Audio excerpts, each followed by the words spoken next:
Ja, Tag zusammen und herzlich willkommen zur Spieltagspressekonferenz von 2 Kölsch. Ja, hallo Leute, und das am zweiten Spieltag der Conference League. Und der FC trifft auf die Truppe des FC Slowacko. Wir haben es immer noch nicht rausgekriegt, also wenn es einer weiß, vielleicht lasst es uns wissen, schreibt es in die Kommentare. Ihr seht direkt, wir stehen hier am Heinz-Flohe-Denkmal am Müngersdorfer Stadion.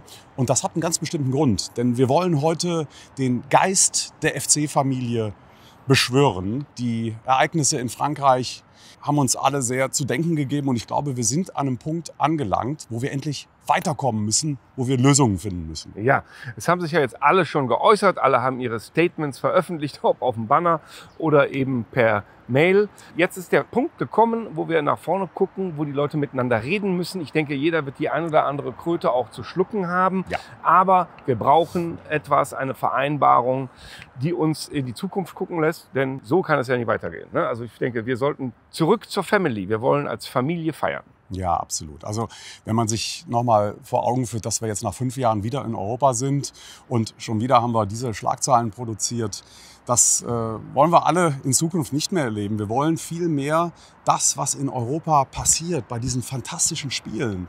Da wollen wir Spaß haben und das wollen wir genießen und das kann ja eigentlich nur der Weg sein. Richtig, und das kann auch nur unser Motto sein.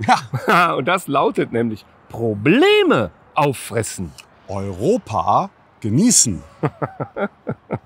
Wo sind die Shirts? Ja, die sind noch im Shirts sind Druck. nicht da. Die Shirts sind noch im Druck. Ne? Aber das haben wir schon hier. Ne? 2 Kölsch. Auf 3 Punkte in der Conference League und auf eine geile Zukunft in Europa. Ja. Prost, Leute.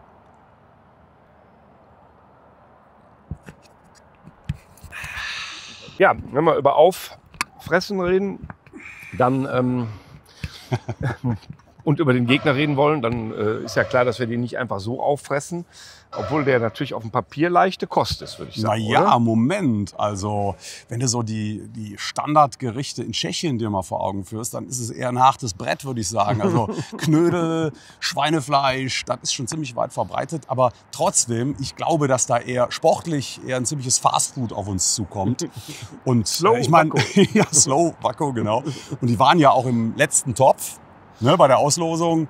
Also das sollte doch gerade zu Hause, sollte das doch machbar sein. Und wenn wir die nächste Runde, sprich die Zwischenrunde erreichen wollen, dann müssen wir Slowacko weghauen. Ja, genau. Wie Knödel, ne? Also der Knödel rollen langsam, ne? Also wenn du Gegentritt hast, passiert auch nicht viel. Also insofern, eigentlich kann man da optimistisch hingucken. Ne? Ja. Wir wollen natürlich die Fans aus Slowacko nicht zu Fastfood hier einladen, sondern kommt mal irgendwo ins Brauhaus, da kriegt ihr auch noch mal was richtig Leckeres, wahrscheinlich mal richtig Kölsche.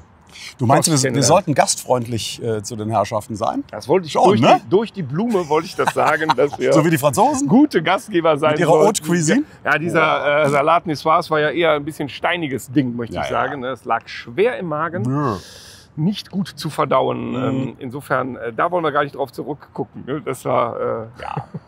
Nee, also rein sportlich nochmal. Die sind Achter in der Liga, haben bisher 10 Punkte aus 8 Spielen. Naja, also 12 Tore kassiert, negatives Torverhältnis. Da kommt jetzt keine Übertruppe.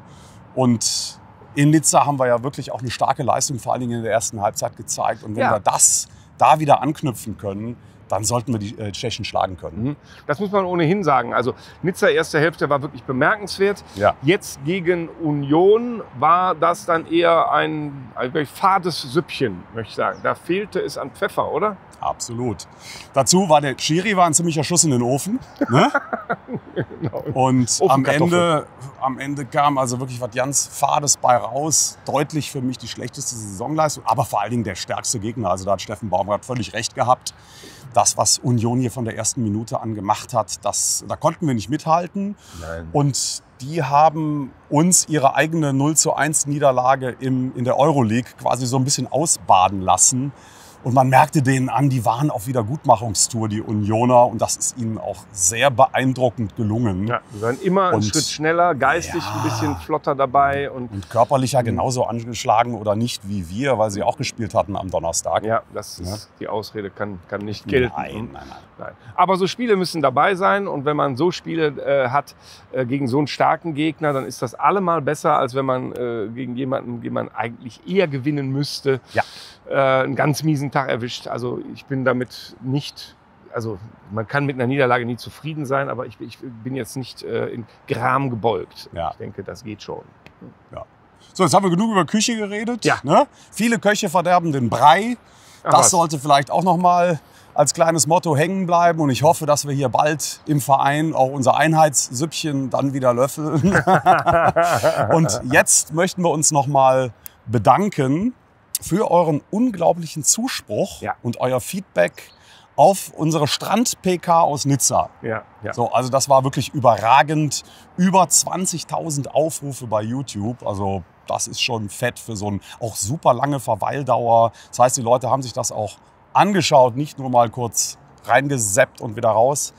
Das hat uns stolz gemacht und gezeigt, dass die Entscheidung richtig war, sich an dem Freitagmorgen in Nizza an den Strand zu setzen und nicht zu sagen, nee, nach dem, was wir erlebt haben, habe ich keinen Bock drauf. Ja, richtig. Und auch die Abrufzahlen auf der Seite, auf der zweikölsch.de sind unfassbar. Super. Das hatten wir noch nie. Gut, die gibt es auch noch nicht so lange. Ne? Ja. Aber das macht uns natürlich wahnsinnig happy. Und es ist ganz toll, wie viele Kommentare auch abgegeben werden. Einfach, weil es auch so wichtig ist für uns zu sehen, sind wir da als Geisterfahrer unterwegs, wo sind wir vielleicht ein bisschen zu weit vorgeprescht und wo ist es alles richtig. Und es ist bemerkenswert, wie viele Leute von euch wirklich exakt dasselbe erlebt haben. Ja. Auch ein bisschen beängstigend, ehrlich gesagt, weil wir haben ja nun nicht nur tolle Erlebnisse gehabt. Insofern gibt das, glaube ich, ein ziemlich gutes Bild, alles in allem mit euren Kommentaren gemeinsam ab, was da tatsächlich passiert ist. Und das ist toll. An der Stelle übrigens auch nochmal ein ganz herzliches Dankeschön an die Westerwälder, die den Stefan und den Carsten mitgenommen haben, die dann letztendlich uns auch wieder mit dem eigenen Wagen dann abholen konnten im Hotel. Also ihr habt uns in der Situation wirklich nicht nur geholfen, sondern echt so ein bisschen auch den Arsch gerettet. Ja. Und ihr habt euch ja auch gemeldet über YouTube und ist gerne treffen wir uns mal bei einem der nächsten Heimspiele hier und stoßen zusammen darauf an. Ein tolles Erlebnis für uns. Und ja, jetzt würde ich sagen, das nächste kommt, ne? Ja. Auf dass wir die Tabellenspitze in Europa übernehmen. Also wohl, irgendwo muss es ja sein. Ne? Prost, ihr Lieben. Wir sehen uns am Donnerstag. Durstig. Bis dann.